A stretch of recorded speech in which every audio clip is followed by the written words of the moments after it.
먼저 오늘의 주제인 작정과 애정에 대해서 이야기해 보도록 하겠습니다. 차례대로 작정이 무엇인지, 애정이 무엇인지 이야기해 주시면 좋을 것 같습니다. 작정과 예정 모두 하나님의 계획인데요. 작정은 하나님께서 세상을 만드시고 다스리시기 위한 전반적인 계획으로서 모든 사건과 행위를 포함하는 것이라면, 예정은 그 중에서도 특별히 인간의 구원에 관련된 계획만을 말합니다.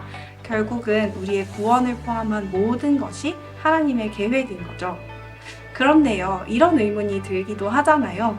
모든 것이 하나님의 계획이었다면 하나님은 왜 우리의 삶 가운데 너무나 끔찍한 고난도 허락하셨을까?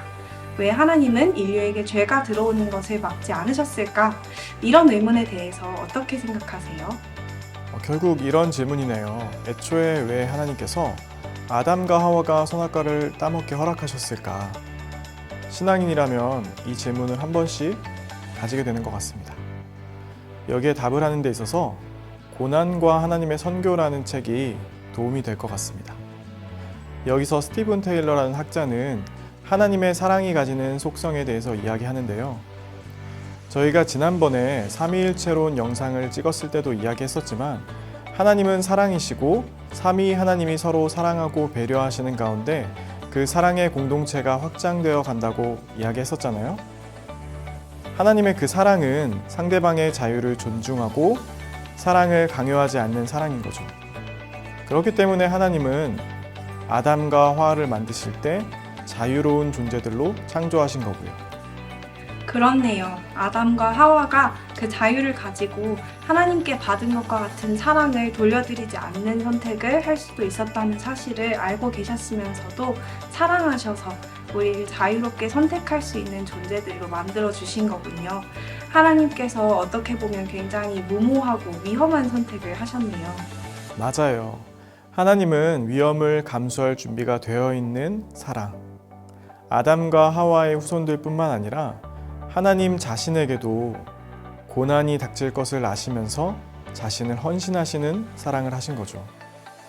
왜 하나님의 계획은 인류가 범죄할 가능성을 열어두신 걸까에 대해서 항상 의문이었는데, 오늘이 해결이 된 것 같아요.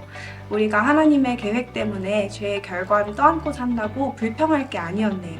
우리에게 죄가 들어오면서 겪게 된 고난들이 하나님 때문이 아니라 우리의 선택으로 인한 것이니까요.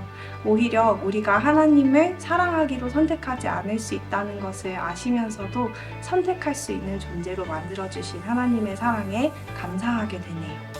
위험을 감수하는 헌신적인 사랑이라니, 하나님은 정말 알면 알수록 멋진 분이신 것 같아요.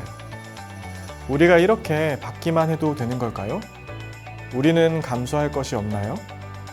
네, 하나님의 사랑의 놀라운 점은 하나님께서 모든 것을 감수하신다는 거예요. 다만 그 사랑을 느꼈다면 우리에게 주신 소명에 대해서도 생각해보면 좋을 것 같아요. 하나님의 이 거대한 구원 계획 안에는 우리의 소명이 담겨져 있거든요. 그 소명은 하나님의 사랑의 확장에 우리가 동참하는 거예요. 삼위일체 하나님의 사랑이 우리에게 임했기 때문에 이제는 우리 역시 세상에 하나님의 사랑을 전해야 한다는 것이죠. 하나님은 모든 사람들에게 하나님의 사랑이 임하기를 원하시거든요. 우리에게 그런 소명이 있었군요. 구약시대 때에도 그런 소명을 가진 사람들이 있었나요? 구약 성경 때부터 그 소명을 향해 열심히 달려온 하나님의 사람들이 있었어요. 창세기 12장 2절에서 하나님께서 아브라함에게 너는 복이 될지라 하고 약속하신 일을 기억하시죠? 아브라함은 하나님께서 약속하신 땅과 많은 후손을 통해 구원의 복을 온 나라에 가지고 오는 통로의 사명을 가진 인물이었어요. 그 아브라함의 소명은 아브라함의 후손인 이스라엘 백성들에게도 이어졌어요. 이스라엘 백성들 역시 아브라함처럼 하나님의 사랑을 세상에 확장하는 복의 통로로서의 소명을 가지고 있었죠. 이렇게 사람에게는 삼위일체 하나님의 사랑을 온 우주 가운데 확장해야 하는 소명이 있는데, 감사하게도 그동안 많은 사람들이 그 일을 행해왔어요. 하지만 아브라함도 이스라엘도 결국 실패하지 않았나요? 네, 맞아요. 어떻게 보면 근데 사실 당연한 일이에요. 사람이 스스로 사랑을 한다는 게 참 어려운 일이에요. 하지만 실패한 인간의 사랑을 예수님의 대속의 은혜로 구원하셨고 우리가 상실했던 그 사랑의 소명을 다시 회복시키신 것이죠. 사람의 실패를 되돌리신 예수님 덕분에 우리의 두 손에는 세상에 전파해야 할 삼위일체 하나님의 사랑이 다시금 들려지게 된 것입니다. 예정과 소명을 배우면서 우리가 삶의 태도 그리고 자세를 어떻게 해야 되는지 함께 나눠보고 마치도록 하겠습니다. 첫 번째는 벗어나기입니다. 예정과 소명을 통해서 내가 하나님께 사랑과 그리고 보호, 인도를 받는 존재라는 것을 우리가 확인했습니다. 그래서 우리는 이를 기초로 두 가지 상태로부터 벗어날 수 있습니다. 첫 번째는 교만입니다. 예정을 통해 내가 구원의 주인이 되지 않는다는 것을 함께 고백하게 되었습니다. 노력과 수고를 들여서 얻는 보상이 아니라 완전한 은혜입니다. 그래서 우리는 교만할 수 없기에 교만으로부터 벗어날 수 있습니다. 두 번째는 두려움입니다. 같은 이야기로 하나님이 이끄는 삶이기에 비바람이 분다고 해도 우리는 두려움을 이기고 나아갈 수 있습니다. 처음 가는 길을 운전하다 보면 길을 찾아가는 것만도 벅찹니다. 그런데 신호와 과속 방지턱, 단속 카메라, 신경을 써야 하는 것들이 참 많이 있습니다. 그래서 항상 의식하고 긴장하게 되죠. 그러나 버스에 타고 있으면 밖의 상황에 전혀 신경 쓰지 않습니다. 왜냐하면 그건 버스 운전사의 몫이기 때문이죠.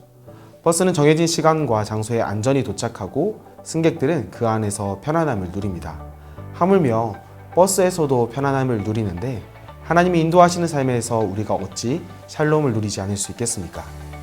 두 번째는 바로서기입니다.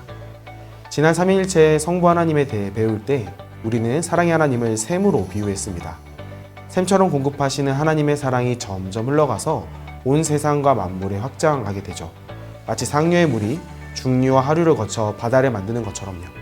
각각의 위치가 다를 수 있지만 모두 은혜로 받은 하나님의 사랑을 바르게 흘려보내야 하는 것이 성도가 가져야 할 태도이며 자세입니다. 그렇기에 나의 마음과 삶이 하나님의 사랑을 가리지 않도록 항상 하나님을 향해 서 있고 이웃과 세상을 향해 흘려보내야 합니다. 여기 풍선이 있습니다. 우리는 저마다 풍선에 바람을 넣고 다음 사람에게 전달합니다. 그리고 아주 조심히 옮기게 되죠. 아무 일도 일어나지 않을 것 같은 이 한 번의 펌프질이지만 이 풍선이 모였을 때 꽃이 되기도 하고 다리가 되기도 하죠. 여러분이 보냄받은 자리에서 행한 작은 일이 하나님이 기뻐하시는 아름다운 일이 되기를 축복합니다.